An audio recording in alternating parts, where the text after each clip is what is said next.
Hello. അപ്പോൾ ഞങ്ങൾ വെക്കേഷനൊക്കെ ആയതുകൊണ്ട് ഞാനും സിഎയും ആളും കൂടി വണ്ടർലയിലോട്ട് പോയിട്ടോ.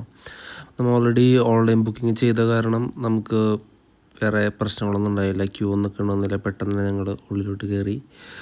സി അവർക്ക് കൈയൊക്കെ കൊടുത്ത് പതുക്കെ ഞങ്ങൾ ഉള്ളിലോട്ട് കയറി ഗൈഡിൻ്റെ അടുത്ത് പോയി. ഗൈഡിനെ തപ്പി ഫസ്റ്റ് റൈഡിലോട്ട് സി എം എൻ്ററായിട്ടോ. സിക്കൊരു താറാവിൻ റൈഡ് പോലത്തെ റൈഡായിരുന്നു. സിക്ക് ഭയങ്കര ഇഷ്ടപ്പെട്ടു അത്.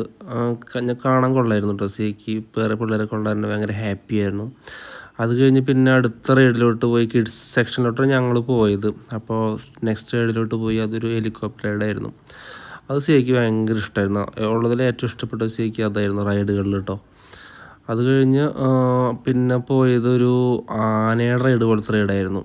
അതെന്ന് പറയുന്നത് സിക്ക് ഭയങ്കര ടെൻഷനായിരുന്നു. ആനയുടെ റൈഡ് ശരിക്കും പേടിച്ചായിരുന്നു. ഈ സമയത്ത് ഞാനിവിടെ ഉണ്ടായില്ല കേട്ടോ. ഞാൻ വേറെ റൈഡിന് പോയി. ഒരൊറ്റ റൈഡ് മാത്രമേ ഞാൻ പോയുള്ളൂ. അത് പോയപ്പോൾ എൻ്റെ കിളി ശരിക്കും പോയായിരുന്നു.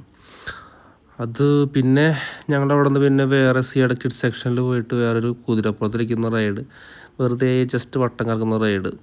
പിന്നെ വേറെ ഫാമിലി റൈഡ് ഒരെണ്ണം കൂടെ പോയുള്ളൂ. പിന്നെ വേറെ റൈഡൊന്നും പോയില്ല. പിന്നെ ഞങ്ങൾ വാട്ടർ സെക്ഷനിലോട്ട് മാറി. അവിടെ കുറച്ച് 2-3 റൈഡ് വാട്ടറിൽ കൊച്ചുങ്ങൾക്ക് പറ്റുന്ന റൈഡ് മാത്രമേ പോയുള്ളൂ. അത് കഴിഞ്ഞ് പിന്നെ വാട്ടർഫാളിൽ പോയി സിയ വരുന്ന വരെ കണ്ടില്ലേ, ആകെ നനഞ്ഞ് തണുത്തിട്ട സിയ വരുന്നത്. പിന്നെ ഇവിടെ ഞങ്ങൾ വണ്ടർലയിൽ പോകുമ്പോൾ ഏറ്റവും കൂടുതൽ ശ്രദ്ധിക്കേണ്ട കാര്യം എന്ന് വെച്ചിട്ടുണ്ടെങ്കിൽ 140 ഒരു ഹൈറ്റിലെങ്കിൽ കുറേ റൈഡ് നമുക്ക് മിസ്സാവും. ഇപ്പോൾ കൊച്ചുള്ളവർ നമുക്ക് വേറെ റൈഡൊന്നും കയറാൻ പറ്റത്തില്ല. കൊച്ചിനെ കൊണ്ട് നമുക്ക് എല്ലാം പോകേണ്ടി വരും. 3 പേർക്ക് 4 പേർക്ക് പോവുകയാണെങ്കിൽ തന്നെ അതും കൊച്ചിന് ഹൈറ്റും വെയിറ്റും ഇല്ലെങ്കിൽ നമുക്ക് പല റൈഡും നമുക്ക് മിസ്സാവും. അത് നമ്മൾ ശ്രദ്ധിക്കണം കേട്ടോ. ഞങ്ങൾക്കത് അത്ര അറിയില്ലായിരുന്നു. ഞങ്ങൾ കുറേ ഇൻസ്ട്രക്ഷൻസ് ഒന്നും വായിച്ച് നോക്കിയില്ല. അപ്പോൾ അതുകൊണ്ട് കുറേ റൈഡൊക്കെ മിസ്സായിപ്പോയി. പിന്നെ ഓൾമോസ്റ്റ് ഒരു 80% ഞങ്ങൾ വെള്ളത്തിൽ തന്നെ ആയിരുന്നു, വേവിലായിരുന്നു. 2 വേവ് ഓപ്പൺ ആയിരിക്കണ കാരണം ഒരു വേവ് കഴിയുമ്പോൾ അടുത്ത വേവിലോട്ട് പോകും, അത് മറ്റേതിലോട്ട് പോകും. കൂടുതലും ഞങ്ങൾ അവിടെ തന്നെയായിരുന്നു സ്പെൻഡ് ചെയ്തിരുന്നത്. സിക്കാണെങ്കിൽ വെള്ളത്തിൽ കളിക്കാൻ ഭയങ്കര ഇഷ്ടമാണ്. പക്ഷേ അത് കഴിഞ്ഞ് ഞങ്ങൾ പിന്നെ പോയത് വാട്ടർ ഡിസ്കോ, റെയിൻ ഡാൻസ് ആണ് കേട്ടോ. റെയിൻ ഡാൻസ് സിയയ്ക്ക് അത്ര ഇഷ്ടപ്പെട്ടില്ല. കാരണം ഷവറിൽ കൂടെ വെള്ളം വരുമ്പോൾ സിയയ്ക്ക് വലിയ താല്പര്യമില്ല.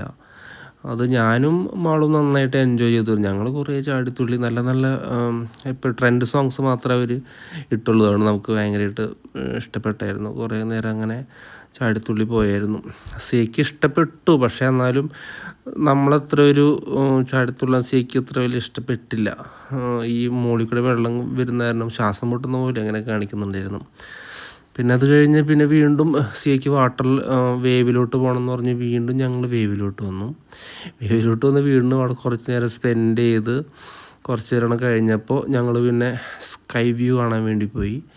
സ്കൈ വ്യൂ ഓക്കെ ആയിരുന്നു. അവിടേക്ക് പോണ വഴിയായിട്ടേ കാണുന്നത്. അത്യാവശ്യം നല്ല രസത്തിൽ അവർ അറേഞ്ച് ചെയ്ത് വെച്ചിട്ടുണ്ട്. ട്രീ ആണെങ്കിലും എല്ലാണെങ്കിലും പോകുന്ന വഴിയൊക്കെ നല്ല അടിപൊളിയായിരുന്നു കേട്ടോ. പിന്നെ ഞങ്ങൾ കുറേ ക്വസ്റ്റ്യൻസ് ആയിരുന്നു മുകളിൽ പോയപ്പോൾ. എന്തിനാ വെച്ചാൽ മുകളിൽ പോകുന്നത്, എന്തിനാ അമ്മ മുകളിൽ പോകുന്നത്, നമ്മളെന്തിനാ ഇവിടെ വന്ന് ഇതിനുള്ളിൽ ഇരിക്കുന്നത്, കൂടാരത്തിനുള്ളിൽ എന്നിരിക്കുന്നതൊക്കെ ചോദിച്ച് കുറേ ക്വസ്റ്റ്യൻസ് ആയിരുന്നു. പിന്നെ അതൊക്കെ എക്സ്പ്ലെയിൻ ചെയ്ത് സിക്ക് മുകളിൽ വന്നതൊക്കെ കണ്ടപ്പോൾ ഇഷ്ടപ്പെട്ടു കേട്ടോ. പിന്നെ പതുക്കെ ചെറിയ ഫോട്ടോഷൂട്ടൊക്കെ കഴിഞ്ഞ് ഞങ്ങൾ പുറത്തേക്ക് ഇറങ്ങി. ചെറിയ സ്നാക്സൊക്കെ കഴിച്ച് പുറത്തേക്ക് ഇറങ്ങി ലൈറ്റ് അറേഞ്ച്മെൻറ്റൊക്കെ അടിപൊളിയായിരുന്നു. അപ്പോൾ ഈ ഇന്നത്തെ ഒരു ദിവസം ഭയങ്കര ഹാപ്പി ആയിരുന്നു. അപ്പോൾ എല്ലാവർക്കും ബൈ കേട്ടോ. Thank you, by.